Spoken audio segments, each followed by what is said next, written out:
All right, we live now. I'm just saying they were playing fairly well before that. Come on, man. Ma'am, can I order a 20 burger, please? Can I get a 20 burger to go, please? 20 burger to go. You don't chant. Thank you.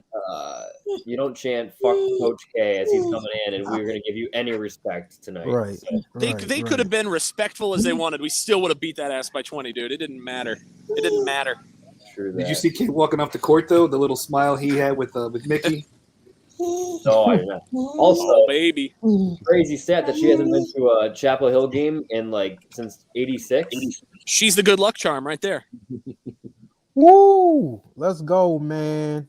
I'm sorry I haven't been acknowledging y'all. Oh man, yeah, it's definitely scary hours. I see that in the Twitter chat. It's scary hours now. It's scary hours now. Oh my goodness. It's looking scary. I said we'll get into it. I don't want to get too much into it before the intro and all, but yeah, man.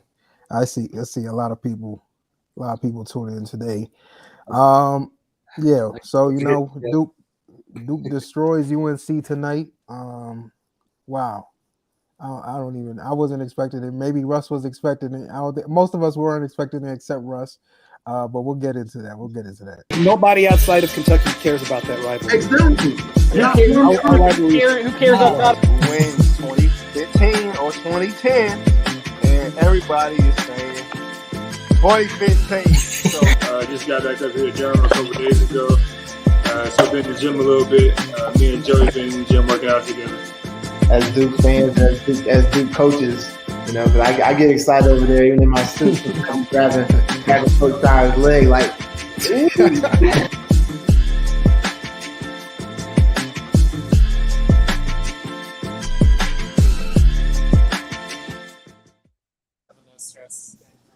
Ladies and gentlemen, what up? I might be a little laggy. I don't know. I'm sorry.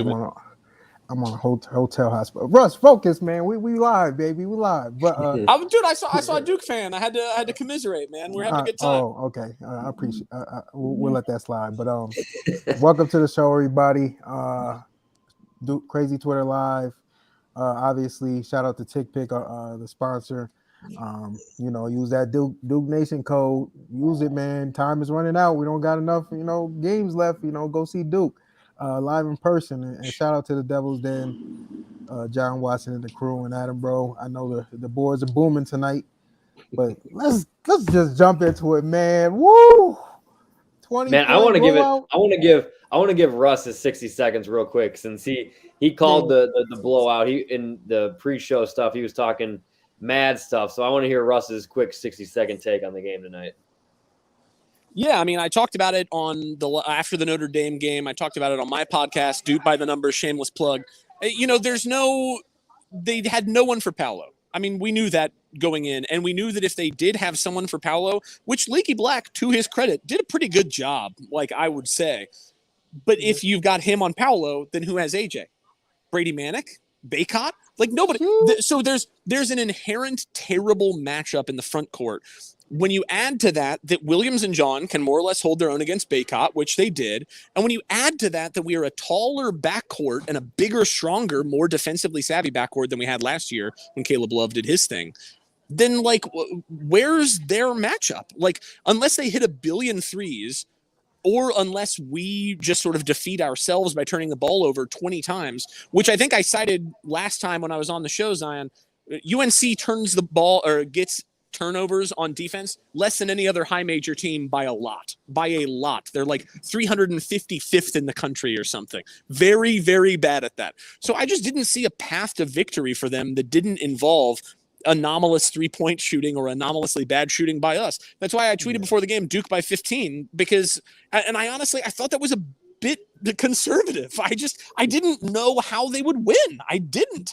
That's why the guy last night was insane, and that's why he couldn't say anything other than I'm not naive to whatever. Dude, you are being naive though, right? Because you're not acknowledging where is the win? Where does it come from? Oh, the magic of the rivalry, the magic of the. Come on, man, you've got to have a reason. And there was never a reason. just to interrupt you for reference, he's talking about that big UNC fan B that came on our spaces last night. Apparently, he had a UNC swag surfing today. That didn't help them because the crowd was really quiet after the first 2 minutes. Yeah, and I told the joke to him last night, and he completely missed it. So whatever. Yeah, like I don't know how anyone thought other than, again, like, it's crazy. Anything can happen. Duke also, a little stats for you here. Duke has more wins against the top 50 than any other team. Right? Like we got a better record, or at least we got a better record. Maybe not more wins, but we've got a better record against the top 50 than anyone else. And UNC is now 0-8 against Quad 1, something like this, 0-7, 0-8. Hey, yeah, they're not a tournament team. Yeah, they're not a tournament team, and we have done our best work playing against the best teams. Our problem is when we play teams that aren't very good.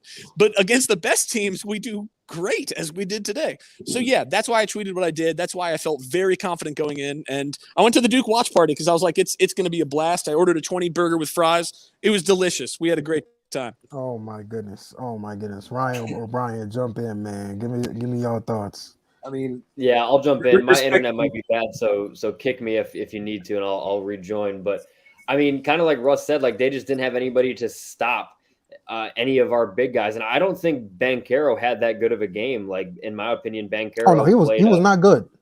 He played a very passive game. Like, and he didn't. I don't think he got locked up either. Like I don't think anybody locked him up. He just didn't do what Paulo does and become, like you said, Zion, and like Jay Billis said at halftime or coming out of halftime, he just was playing a finesse game, not a power game. And if Paulo played a power game tonight, I think he could get 20 points. But he didn't. He played a finesse game and he didn't do his thing. And AJ did. Like you said, Russ, who was going to guard AJ? Who was going to guard Paulo? And then when Keels needed to make big shots, Keels made big shots. So, yeah, it was a fun game, but it was also like a boring game to an extent. I don't know. Those are my favorites. Those are my favorites. That was not a boring game, my guy. Bro, yeah, bro. But like, you know what I mean? From just like an entertainment standpoint, like it was fun to watch. But like from the standpoint of like a good fun game. to watch is entertaining, Ryan. That's the most entertaining it is. I'm not complaining. I'm not complaining. All I'm saying is it was just like I'll take that game every single time against Carolina. I wasn't shocked that they won by the way they did and the amount of points they had. I was just shocked. I was a little more surprised that it was from the beginning. Like we didn't pull away late. We didn't pull away in the second half. Literally from the tip, we were up by 10 within 3 minutes of the game. It was like, holy crap, we are that much better than these scrubs. And it just became fun to watch. And there wasn't anything to like analyze throughout the rest of the game. It was just we're better on all facets of the game than they are. So Duke better, baby.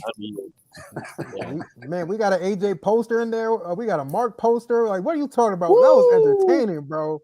I was entertained. Go ahead. I mean, I get what he's saying. No, there was no game pressure on Duke really in the game. And sometimes the game pressures was get your heart, thumping. It makes the games, a bit more enjoyable. I don't like game pressure, but I understand why Ryan might like game pressure. Give me the head taps. Even with the numbers, like I agree, the numbers all said Duke, and that's usually how it goes. But we've all seen Duke do some things in games that they shouldn't do, like turn the ball over, even unforced turnovers. Duke has been bad at that at times. We had 2 straight ACC games where they turned it over 15 times against, non-quality opponents, honestly.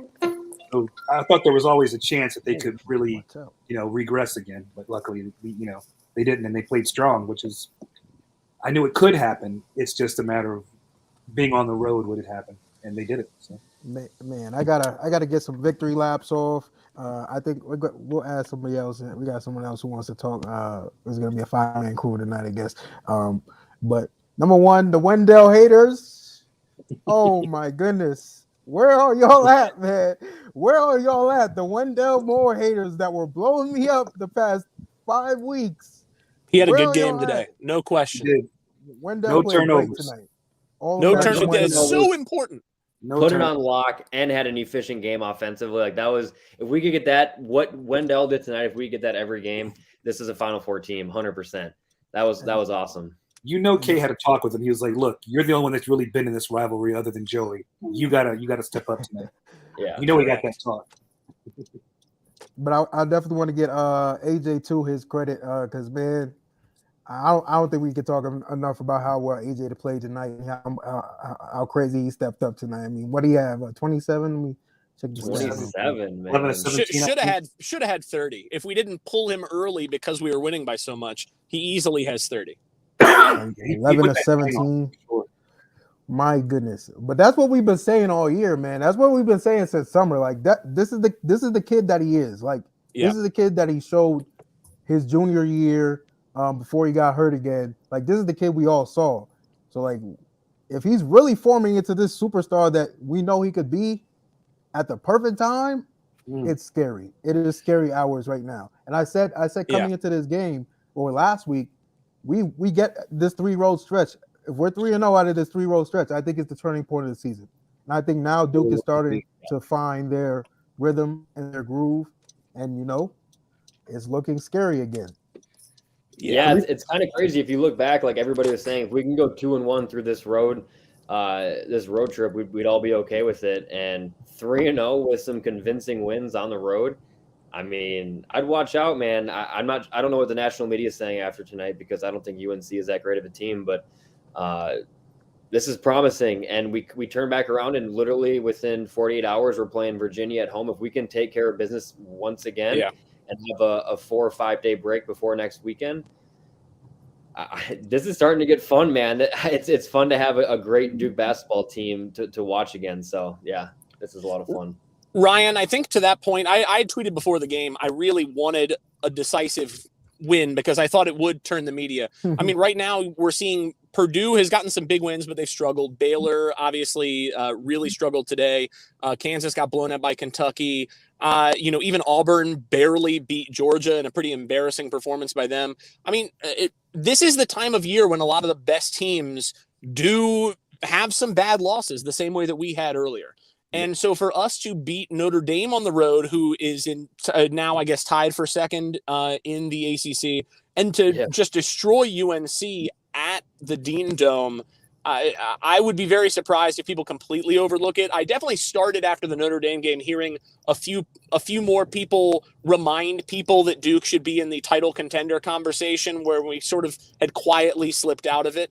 I don't think people will be sleeping anymore. I think there's a chance that we still lose a dumb game going forward. I mean, that's obviously a very likely chance. I think it's a likely chance for most of the best teams in the country, but as long as we're taking care of these quad 1 games, we've got another one against Clemson on Thursday, and that's our last quad 1 game of the year. So I would love to win that one decisively as well. And they're not going to have Hunter Tyson. We're in a really good position right now to lock up at least a 2 seed, to lock up an ACC regular season title, since all the people get mad at me if I just say the word title. And, these are all great things for the program and for K's last year. Yeah. Miami lost again today, which is nice. Oh, they lost? They lost. Virginia beat them. Who said this, by the way, weeks ago, that the regression monster was coming from Miami? Who said that? But we knew that. We knew that. I think everyone said that. There's a good chance. I heard a lot of people up in my mentions were like, nah, they're good, though. They're in the tournament. They're a tournament team. They're good. They're a solid team. They're going to lose another couple. My prediction right now is if they make the tournament, they're like a play-in team at best. Right, who cares about Miami, bro? We celebrated Duke. I agree. I was victory lapping on my mentions too, Zion. Okay, that's fair. Yeah. Get your victory lap. Everybody get their victory laps. Brian, you got victory laps right now. Go ahead, man. Hold on, let me get. I'm good. I'm happy. I mean, I I was a little worried about the game. I'm not gonna lie. I mean, I mentioned it to a few people that I was worried just because UNC has the potential to play well at home, and they a lot of times they do, and. I wasn't expecting that kind of a beatdown. I figured, they would get, some good shots from 3, which they did, but everybody else got locked up. I mean, just like looking back at it, I just think our defense is better than their offense. Like exactly. By a lot. And our they can score a lot, obviously, but holding a team like that who has scored 100 points, I think a couple times this year. It's pretty impressive on our defensive end, and Baycott couldn't get anything going. He had a streak of double-digit rebounds of 4 or 5 games at least. Oh, and man! How many did he have here? Like 3 or 4. He had very few. Coming off a 22 rebound game, and we limited him to a couple rebounds. Like, shut that guy up, man! I'm so sick of hearing about Baycott and Davis and their cockiness. Right, that was great. That's what we need right now. We need a moment of slander for Armando Bacot. Number one, this man was talking way too much in the game. I get you trying to get your team riled up. I get that. But, bro, you guys were getting ran off the floor. What do you have to say? What are you telling the other team right now? Like, they are running you off the floor. Mark Williams had this guy in hell in the post. Yeah. Oh, shout out to Mark Williams. I don't think we gave Mark Williams his flowers. ACC Defensive Player of the Year is locked. It's locked. It's been locked. It was locked before. It was locked, but now it's really locked because Armando was in hell tonight. Like when national Defensive Player of the Year has got to be on the mind. Right? I completely agree, Ryan. It's on the table. Yep. Yeah. How about Jay Billis bringing up Dawson Garcia as if he would have made a difference tonight? He's a terrible defender. He's an awful defender. He would not have helped on AJ or Paolo or any of them. Yeah, and him saying, well, UNC is definitely a tournament team. I don't think so. I don't know if they are, man. There's no way that UNC. If they get in, it's because they're UNC. Yeah, sure, which is always a possibility. Not that the blueprint wasn't out there already, but Duke just literally put it on display. Let Brady Manick shoot 30 or 10 threes a game and just lock down Bacot, double team, whatever you have to do, and you can beat anybody. Can beat North Carolina. A bunch of teams already have beat North Carolina. Yeah, I know. Everybody has beat North Carolina. We got Dom. Dom, where you at, bro? Can we see you? Listen. You don't need to see me. You don't need to know. Blueprint's been out there. You outside Dean Dome right now? I'm not. I didn't go to the I'm game. in the club. Okay. Listen, I'm in the car. I just want to let you guys know they are absolutely horrible. They can't rock with us. They're horrible. Listen to me. Let's throw away the month of January and let's go with this. We are on a streak that is about to get real ugly for the country. I want people to understand this. We are post-COVID now. We are on a streak. Throw away the month of January. We are on a streak, and AJ is here. I don't want to hear anything Griffin else. Here. If there is not, that is a top 5 pick, period. And we need to start. Please put some respect on that man's name. And I'm telling you this, that boy, he's the only one that knew how to 13, 8, and 5, no turnovers. Please, let's forget the slander. Let that man do what he did. And Mark, Preach it. My God. Oh man. And that wasn't even a great. We lost. I think we lost you for a second, Dom. Can I just say something about AJ real quick? Like AJ doing his thing these last couple games. In my opinion, like if you look at AJ and the way he plays, like he doesn't fit the profile of like a top 5, top 10 pick. Like he's not dominating you physically, even though the dude is physically gifted like crazy. His shot form with his legs kind of like bowed in, like it's not like it's the prettiest shot in the world, but just the fact that he literally just is a bucket getter. Like I don't know how else to say it. Like he doesn't look like he can stroke it, but he's one of the best 3-point shooters, if not the best in the country, especially among Power 5 players. And like it's like you watch him play and it doesn't feel like he's taking over the game because he doesn't do it physically. He does it with complete and utter skill. Like it's fundamental. It's really just skill. It's like Paulo dominates you physically. Zion dominated players physically. Marvin Bagley was 6'11" with finesse around the rim. Wendell Carter, same thing. AJ Griffin just is kind of a different lottery pick for Duke that we haven't seen before. It's just legitimate fundamentals and skill. And so it's fun to watch. It's almost like you don't believe what's happening when he's doing it, but you're super pumped when he's doing it. So it's just so much fun to see. It's just, I'm on the band. I've been on the bandwagon. I'm on the bandwagon. And as long as we get Apollo or AJ showing every night, this team can go all the way. Well, and that's the thing, right? Like we should be able. Hold up, bro. Before you jump into, I just want to cover this out real quick. What is this nonsense? Why are you so negative? Yo, Taylor, man, you need to take a breath. Just won by 20 points at Carolina. What is all this critique? Oh my! Order a 20 burger, Taylor. But go ahead, Russ. Go ahead, Russ. I was just going to say the emergence of AJ means that we now have Paolo and AJ.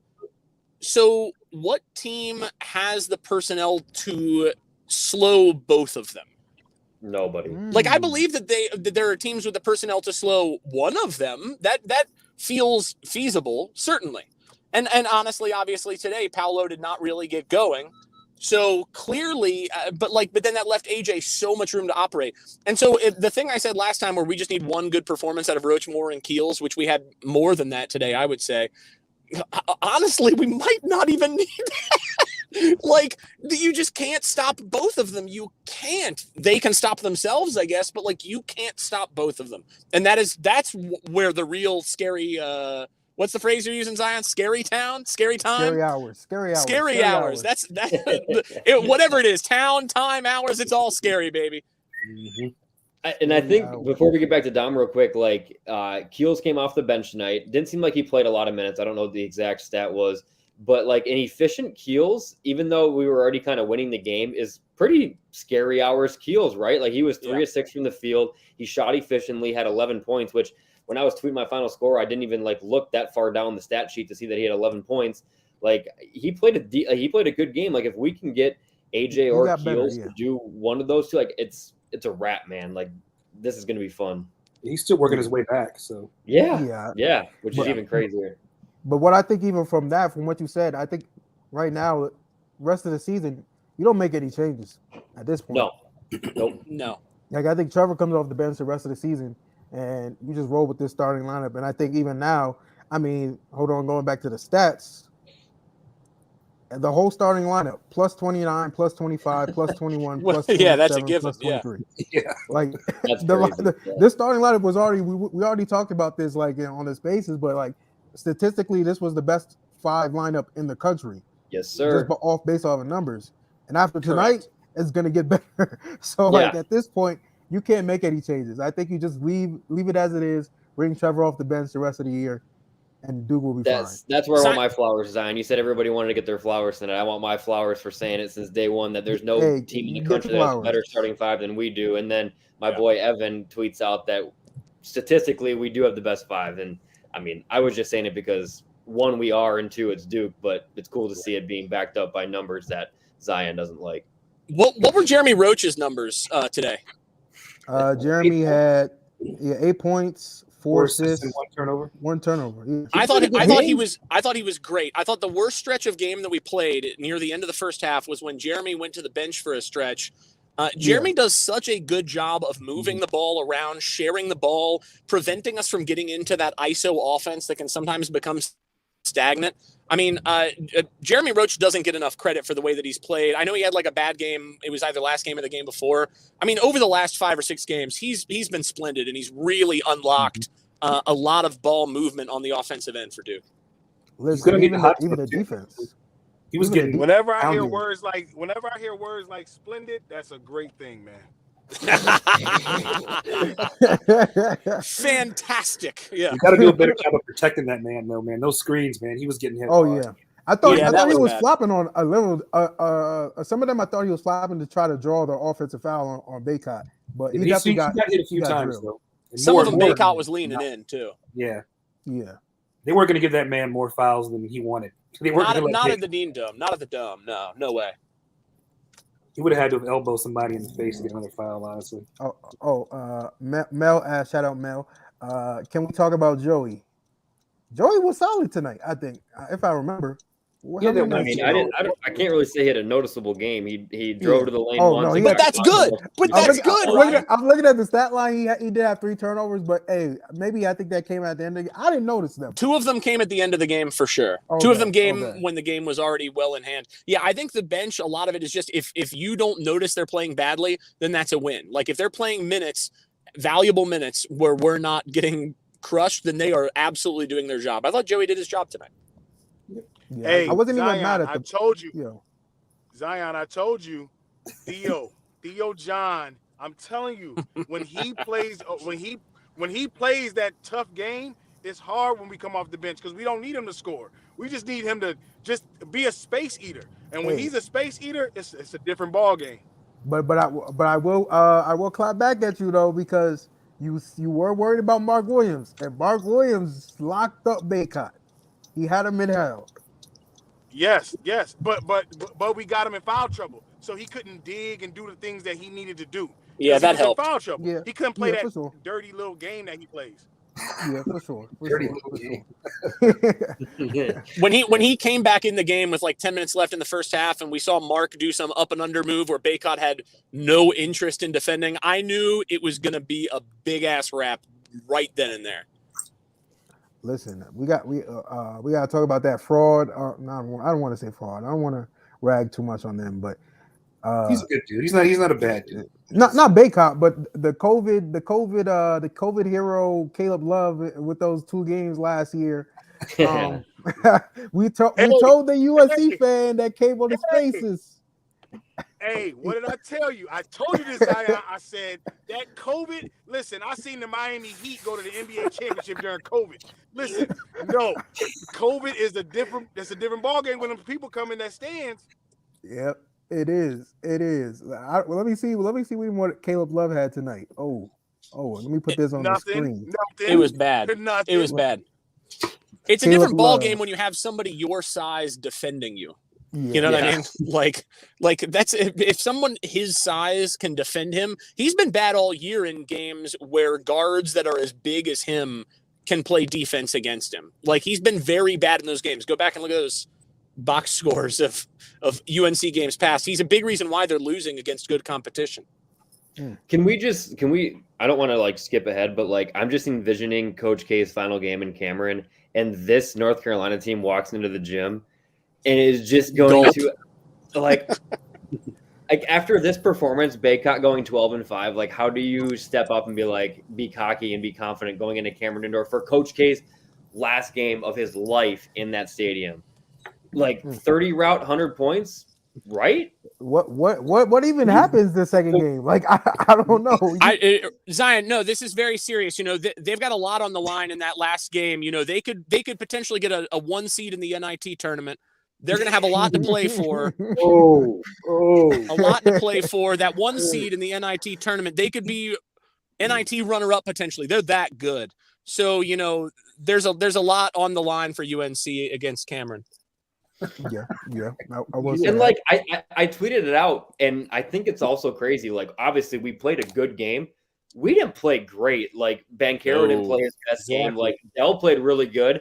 I'm not going to knock Dell. Mark played like he played a good game. He did his defensive job, but like we didn't play out of this world. Like this wasn't just like we walked in there and everybody had their best game of their lives. Like we played good and we still won by 20, but we could 100% play better. I know we put up the comment of somebody who was ragging on the team. That was way overboard. But like this team is way more capable of playing a better game than they played tonight, and we still dominated from start to finish, which is just so. It helps that UNC is bad. It does. True. But I will say this is the best offensive game I've seen all year from this team as a unit. I think Paolo obviously you go back to played November. better. There are some better ones, but I get No, where there you're saying wasn't. in the moment. I don't think there was a better offense besides the game. But I don't count the games that are like against the Citadel and teams like that. I mean, like this is a high pressure game. Like high Offensively against a better defense, I think we played a better offensive game because like they were a better defense against Gonzaga. Just because they're a better defense. This UNC team is trash on defense. They're a very bad team. But I don't think we played well offensively against Gonzaga. I think it was just a high possession game and the stakes were high. But I mean, it's all subjective. Who cares? I just thought the offense cooked tonight. And without Paulo. But yeah, I don't know what's next on Monday, Virginia. How do you even? I don't know. Where do you go from here? What's next? I honestly think like the coaches can point at the film. Like there were some spots in this game where it was like we could have done better. AJ had a couple passes or a couple turnovers that probably they can nitpick at and like get them motivated. Like, hey, we didn't play that great. We just played an inferior opponent who wasn't prepared. Like Brian, I think I can see you got some thoughts, but like they're going to go to the film room and nitpick at a lot of stuff that this team could have done better. And that's how you motivate these guys going into what should be a cupcake game against Virginia at home. Don't say cupcake. Don't jinx it. Yeah, don't jinx it. I'm going to be at that game. Don't jinx it. But I think as a coach, you want there. I mean, even if you want to win, and even if you win badly, you want there to be some coaching points, and they have those. So I think that's a good thing for them. They still have things to work on. They can't be complacent, and I don't think Kay and staff are going to let them be complacent. So I think having a game like this where you still win comfortably but still have a lot of things you can do better, that's good going forward. I think the number one thing they've got to do going forward is get up for every game. The thing that we have seen from them, definitely for stretches against opponents where we feel like we should be winning easily because we should, is we let them hang around. I think especially now that we've gotten another big quad one win, we got another one on Thursday, and that's like it for the rest of the season. We need to reinforce to these guys, it really isn't necessarily off the table. ACC regular season title, ACC conference championship, 1 seed in the tournament is not completely gone. We would have to basically run the table or come very close to it. But like, we've got to just reinforce to these guys, if you stay hungry for 40 minutes, there's not a team in the country that can beat you. So like, you've got to show the world that every single time out and not let these scrubby teams have these 10 to 15 minute stretches where they do really well against you. I realize that sometimes that'll just happen and it's just part of the game, but like the hunger that we had tonight, the hunger we had against Kentucky, Gonzaga, Notre Dame, I would argue, if we display that consistently, I think we've got a really good chance to run the table. Number one, who is this? I hope you're not a Duke fan spelling Duke like that. That would be unacceptable. It better be an autocorrect problem or something. But yeah, I think the UVA game is. I think it'll be I don't think it'll be anything like this, to be honest. I think just because of that pack line defense, it might be a little slower game, but it'll be a much slower game. I'm excited to see what's next because we need a game like that, though. Yeah, 100%. Grind it out, and that's going to be a grind of a game, and it's going to be good for them to go from a game like Carolina, a high possession game, to a game like UVA. This is where you learn. So but we also grounded out against Notre Dame too. I mean, I think one of the beauty things of this team is we've shown we can win big or small. We can win slow or fast. I mean, like, as long as we continue to adjust in that manner, the sky's the limit, really. I'm not a big Ross fan. Score inside, whereas UVA has a couple of guys that can actually, physically, bump us a little bit. True. And coming off a 1 day's rest will be a definitely that'll be tough for sure. Yeah, they'll need that crowd. Honestly, it's a come down. It's a come down spot. I'm not a big Rothstein fan for a multitude of reasons, but I agree with him tonight. He tweeted out that Duke has the highest ceiling of any team in the nation, and that doesn't mean that they're not beatable, because obviously they're beatable. They've been beaten before, but like, as far as the ceiling goes, and we brought it up before with the fact that the 5 that we put out there to start this game is the best 5 in the nation. Like, it's just it's fun. It's good to see again that we have the squad and the lineups that can make this team an unbeatable powerhouse going into the tournament. That, I mean, honestly, people are sleeping on right now. Duke's the 9th ranked team. People are all in on Auburn, who escaped narrowly from Georgia today, and then you have teams like Kansas, who got run out of the gym by Kentucky last week, and obviously Baylor, who Kansas beat today. It's nice to be able to have that confidence, hopefully going into March, that this team does have the highest ceiling, and that I'm not afraid of anybody. I'm not afraid of nobody.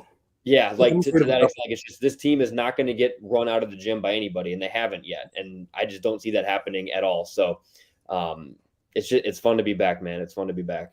That's why y'all gotta let the season develop, man. You can't be hopping off the wagon. My goodness, the comments we had after some of these games, like, oh my goodness, saying, the tweets saying, I will never watch this game again. I will never watch this team again. I don't want to watch this team. Is this last year all over? You would have thought we was the worst team. You would have thought we was the worst team in the country. The way these comments was going after kids had COVID. What y'all want people to do? Like, we lost 2 games after COVID. Like, come on. Even without that, like, I don't think people understand that every game is a snapshot, and you're different. Before that snapshot, you're different after that snapshot. There's a thing called progression, and there's teaching, and this isn't the NBA where you are who you are. There's a constant stream of teaching going on as well, and reinforcement and all that stuff. And people just see, you just throw them out there, and they're going to be perfect. This is not going to happen. You got to expect highs, lows, ebbs, flows, and progression. And correct. Look, I'm I mean, to Ryan's Auburn point earlier, and some of the other teams. I mean, like I do. Oh, that's a. I wanted to spend. I want to spend all day tomorrow going through and screenshotting all these things, dude. I'm so stoked to spend all tomorrow morning doing that. Best believe I'm going to post them all tomorrow. There's this thing where like you're not always going to be at your median level performance or higher. You're just not. Like Auburn certainly learned that today in a big way against a terrible team. I still think Auburn's a really, really good team, but they slept on a team that's bad, and they learned a valuable lesson. They're very, very lucky to get away from it with a W. We're going to encounter at least one or two more of those games in ACC play where we're going to have a less than median performance. We're going to get punched in the mouth by a worse team, and we're going to have to try to gut out a W. But I love that we've done some of that already, and we've shown that against the best competition, we, at least so far, have done a strong, strong degree of showing up. Well, they're already trying to fire Hubert.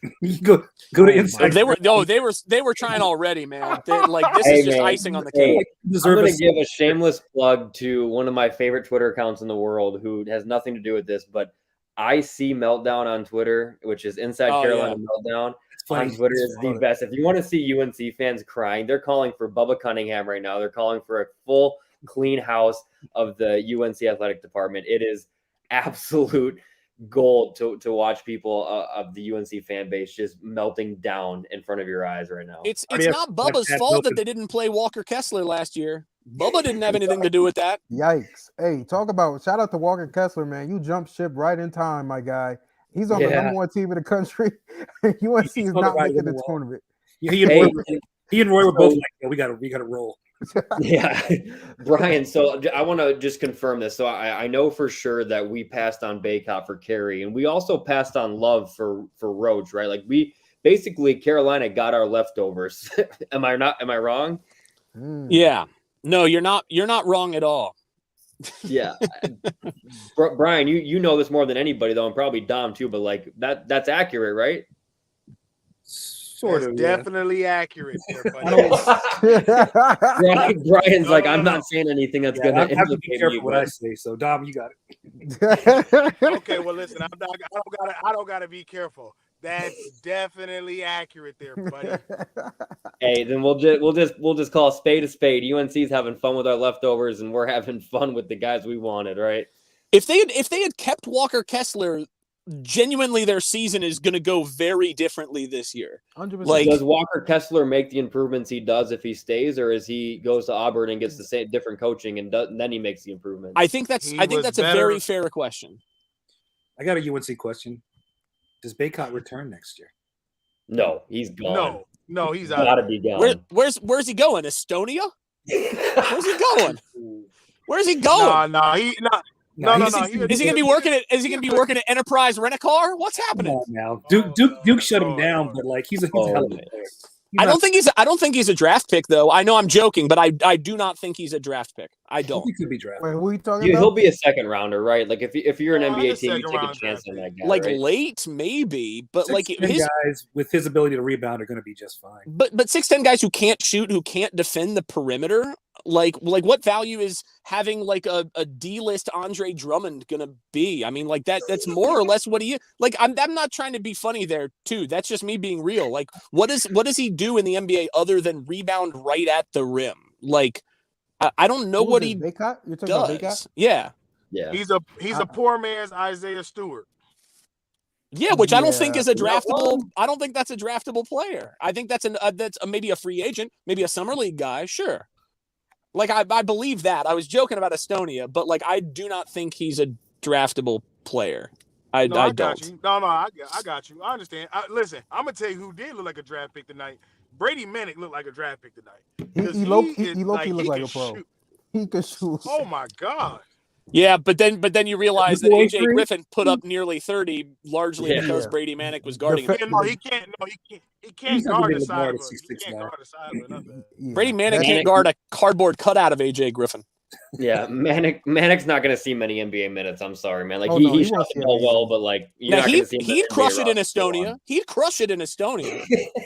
Hey, to be honest, Leaky Black has a generational defensive tape tonight to use, and he'll be playing in Barcelona next year. So, okay, I'm sorry. Like I didn't. Barcelona might be high.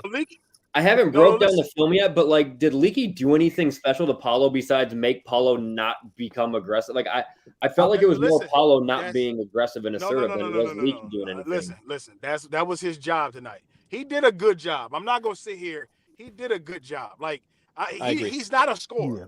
He's not a scorer, but he did a good little job though. He did, but I mean, because they had to hurry up and get whoever was on Paulo quick. They had to switch that quick. It was Baycott. It was Baycott trying to guard Paulo at the beginning. On him. Yeah, with 2 fouls early. Yep.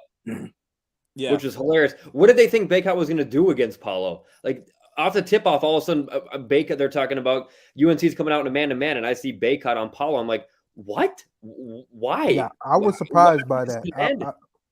I thought it was dumb. It was very dumb by anybody. Like who? But that's the thing. I feel like you're risking so much by putting Baycott on Paulo because you know he can't guard him. So like now you're just in a situation where you're risking him being in foul trouble. I think Leaky was probably the guy to start, or even just let him die with men. I told you this yesterday, Zion. I told you that yesterday. Who did I say was going to start out on Paulo? Who did I say? You said Baycott. You did. I told you. I knew it. Like I knew it. And then I said Brady Manick is going to end up checking AJ. And AJ's going to – he can't check AJ Griffin. Come on, yo. Like, they're not going to change anything March 5th. What are you going to do? Play zone? Oh, my God. This is going to be – they went zone. We pass it to Paulo. He hits a shot. Oh, my God. He can't check KJ Smith, much less AJ Griffin. I thought that Leaky did to answer your question, Ryan. I thought Leaky did a good job of like when Paulo would get the ball and try to post up, he was doing a good job of like just putting hands on him, putting arms into him, poking the ball away, trying to like deny Paulo very obvious, easy position. Paulo was having to work really hard to post up, and Paulo just hasn't had to work that hard to post up on players that much this season, frankly. So I agree with Dom. I thought Leaky did a pretty impressive job on Paulo overall. Like not a defensive player of the year job, but a good job. But people don't understand how tall Leaky truly is, though. Like he's truly tall. Like he's not like he's truly 6'8", and it's different because he's quicker. So when you put Paulo against a quicker person like that, that's a kind of a kryptonite a little bit, not as much. Once Paulo went to the like. If Paulo goes power, he can't check him. But if Paulo tries to play finesse, you play into Leaky's hands. That's what happened with Caleb Love. Caleb Love tried to play finesse against Wendell, and he's too strong for that. You're not about to do all that bop that you were doing on Jeremy Roach. You're not about to do that. You're just not. But you had to come off a whole bunch of screens. My question is, why weren't we getting Paulo the ball in a better position? Yeah, I mean, like a little closer to the 10. You know what I'm saying? That's been a question a lot this season. Outside the 3-point line. I mean, I think that Leaky once again did a pretty good job of like, because sometimes Paulo would flash out, flash back in. Like he was trying to get some movement going and to get the ball, but Leaky his arms are pretty disruptive. His hands are pretty disruptive. When they were looking for an entry pass, when Paulo would be calling for it, they'd be looking at Leaky Black sticking like both hands around the front of Paulo, and they'd be like, well, we'll kick it to AJ. We'll kick it to somebody else. I mean, again, I don't want to give too much credit to a guy who ultimately like did not impact winning very much at all tonight. But in terms of just the single matchup, he did better than I thought he would. Yeah. I agree. I just wonder if we find a way to install something to keep that from happening going forward, because teams are going to look at that and they're going to try to do that same thing. And honestly, it's worked, a few times this year. We've got to find a way to get Paulo posted up and that ball quicker. The problem with if we have Paulo posted up is then what's going on with Mark. Yeah, I think you have to or a different lineup, but it's got to happen. Yeah, I think we did it in spots. You could have Mark doing an off-ball screen on the other side if Paulo's going to work, just to try to get another option. If Paulo is one-on-one and needs to get out of it, if you get Mark off-ball screening on the other side, I'm not saying you can do it every time, but it's another way to go if you need to clear out a little bit. Like we do when we're playing against the zone, where Paulo's at the at not quite at the top of the key, but more around the foul line. Sure. And, yeah. Right there in the paint, and it's an easy high-low if we need it, or Paulo just goes to work. I also think it's a moot point, because if Leaky Black tries to put like so much hands while Paulo is trying to establish position in Cameron, they're just going to call fouls on him. That is Yeah. true as well. So I mean, so to some extent, when you're the home team, you can get away with some of that stuff. Like we know that, but yeah, I don't think that's going to happen from UNC going forward. Maybe some other teams have guys, but also a lot of teams don't have guys with Leaky Black's like height and length and general like awareness with his hands. Like, you know, he is a good defender. He's not a defensive player of the year defender, but he is definitely a pretty net positive defender. And there just aren't that many guys of Paolo's even remote relative size in the ACC who are going to be that this year. Yeah. I gotta post this. Keep talking, but I gotta get this tweet. I did. I loved when they went to zone. I mean, I talked about last time. I love when teams go zone against Duke. There's zero chance of that ever working against Duke. Like, we're too good at passing. We have too much positional size, and Paolo can make those shots from the elbow all day long. And then when they tried to run press for like 2 possessions, again, we're too good at passing. We're too good in transition. Like that's just not gonna work. So. Yeah, coaching more timeouts for subs. This was a great coach tweet. the game. That's a phenomenal tweet. That's a great tweet by Dre Dawkins. Oh, wow. Savarino got in the game tonight, guys. Michael Savarino, I wanted him to shoot. I wanted that open 3 to be shot so bad, dude. I wanted him to shoot that 3. I mean, even Bates played what 10 minutes tonight. I mean, damn, This I was 6 wasn't minutes left expecting in the that. game. Empty. No, as it hell. wasn't. 6 minutes left. Oh, Of what? course. Who can lying. blame them? No way. Wait. Show me again. Wait, Let that me was make you full 6 screen minutes right there. left in the game? I know they were leaving, but I didn't know it was that bad. See, that's not a fan base right there. That's a fake fan base. Yeah, Duke fake. would We never do knew that. that, though. We knew that. Duke would never ever do that. Never. Even No. if they were down 30. The Yeah, camera no. crazies are staying to the end. Kenny Denard tweeted that they were beginning to leave, and this was like a good 30 minutes before the game was over. I'm pretty sure. So. Wow. I Not didn't my know fan that, base, man. no. That's No, they're get losing them them. out of here, man. They don't deserve any. Yeah. Fraud They don't fan even base. deserve. They don't even deserve Hubert, man. Fraud No. fan base, man. Year, No. first year, and they're just crapping on the man. It's not like he inherited a great lineup. Am I still live? No. Yeah, you're on, Russ. Oh, okay. I couldn't figure out what was going on. Although you're frozen. Frozen, but it's a nice freeze. You don't look crazy. It's Yeah. good. No, Keep it yeah, like that. it's not a bad picture, Russ. You're good. It's like your glamour shot, actually. That could be the new Yeah. Duke by the Numbers logo. Or yeah. Logo. But yeah, going forward before we wrap up, what do we got next? We got Virginia on Monday. I'll be there for sure. Yeah, you'll be. Hey, don't Brian rub will it be in, the all right? building. Hitting the road You on. gotta rub it in though. You gotta rub it in. That's Coach K last year, big game, big Monday. So what's after Virginia? We got Clemson. At Clemson, I think, is where we're going then. It's gonna be a lively crowd. We got, let me see here. We got Clemson, which is 3 days later on Thursday. Yeah, because we had to make up the Clemson game. So Yeah. I believe, if that's right. Yeah. So at Clemson on Yeah, Thursday, and that's then Saturday, but travel right up to Boston College. And Boston College is hot garbage, but going from Clemson, South Carolina to Boston College in 48 hours, I'm not saying that's that should be super tough, but like that's not ideal either. So Yeah. This will be yeah, a good then coaching it's- time for them. Like they need to be able to coach these guys up for these games that seemingly mean less, but honestly they mean more because they're the games that you have to win because you should win them. Yeah.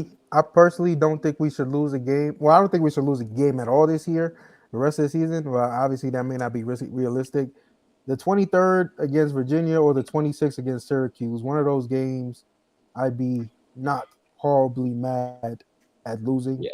I think we should beat Virginia Monday, but the second game, I just feel weird about them getting a second chance at us with Tony Bennett and that play style. But I think beyond that, I don't see us losing any other game this season. In my opinion, I don't know. You better knock I on mean, some wood. yeah. We're going to be favored in every game. Knock obviously, on by- wood. I got you. Making these bold statements. I got you. I'm not. Biggest- Go ahead, Russ. What you about to say? Yeah, I was gonna say biggest game left is Clemson by a lot. The at Clemson still definitely could be quad one. They're down Hunter Tyson, who was really good against us in the first game that they almost won. So again, if we win that one, that's a really, really big one for our resume building for sure. If we win, and as other people have said, if we lose a random one on the road to like a quad 2 team, as long as it's not like Pitt or Boston College, then it's probably not the end of the world. I agree with Zion. If we show up, we should close out the regular season. Yeah. What was UNC? What quad are they? I mean, They were one. On the road at UNC, they're quad 1 because their net is surprisingly high. They were at least today like 37, 38 in the net, something like this. They will definitely be lower after today. And they're 0-7 against quad 1 teams. undefeated at home too. Like, bro, like It's because they're doing the bullshit thing of blowing out all the bad teams and sort of if you blow out a bunch of teams, then it definitely inflates your net. So like they just aren't putting on the brakes when it's a bad team. They're just like, we'll beat all of them by 30. Well, like college football teams do this sometimes too, right? Against the Cupcakes, they'll win by like 80 to be like, like, oh, you see, we are the best team, even against the bad guys. Yeah. But like, I still think they'll end. You have to be a top 75 team for a road game to be a quad 1 game. I'd be really surprised if they end the season under 75th in the net. I would say like around 50 or lower, which is not a tournament resume level, but still a quad 1 win. This was a huge win for us, and especially winning in the way that we did in very determined and obvious beatdown fashion is going to be remembered by the committee in a big, big way. I mean, but UNC has some bad losses. They got smoked by 30 by Kentucky, lost to Duke by 20 at home. I mean, it's ugly. They've not beaten a good team. They've only beaten one team that might be a tournament team, and even then, Michigan might not make the tournament. They might be out. Yeah. Well, who cares about them? We are flourishing. Duke is hot. Duke is looking like they're turning the corner right now. So it's a lot to be grateful for in the Duke community right now. That's why y'all gotta let the season develop and let February happen before you make assumptions. But we got a lot. I don't know. We gonna be back Monday. I don't know. It's up to Ryan. Really. I'm still on the road, so I don't even know my situation. Yep, I'll be in the camera. We'll probably be back Monday, depending upon how it goes. We might be back. We'll probably be back Monday. All right, so we might be back Monday. I'll see if I'll be available.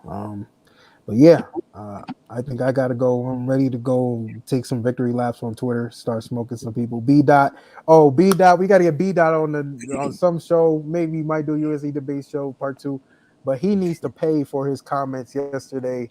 He thought. Oh man. Look, that B dot pack.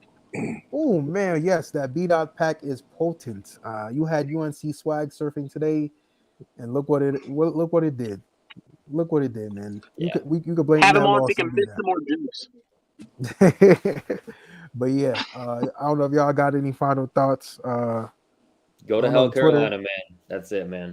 Let me acknowledge Twitter. I didn't acknowledge Twitter all today. I was too hyped. I think while Zion's doing that, to Zion's point before that we shouldn't lose and that people shouldn't abandon ship early. Also, if we lose a dumb game down the stretch of the season, don't abandon ship then either. Right? One bad game can happen to the best teams. Like a couple of bad games can happen to the best teams. We've got the sauce. We've got what it takes against the best teams. We've got what it takes to make a run. There's no reason to abandon ship. You can be worried, sure, but like you don't need to go overboard. And that guy who was complaining about a 20-point win over UNC, bro, come on, is certifiable. Come on, bro. Yeah, like come on, certifiable. That's different. But shout out to the Duke community. I see y'all. Sky Flyer. Shout out to Duke Ball 32. We see y'all. Appreciate y'all for tuning in. Man, what a night. Gotta go take my Twitter victory laps now. About to start smoking some people. So stay tuned on the timeline. But yeah, go Duke. What a win. Appreciate y'all.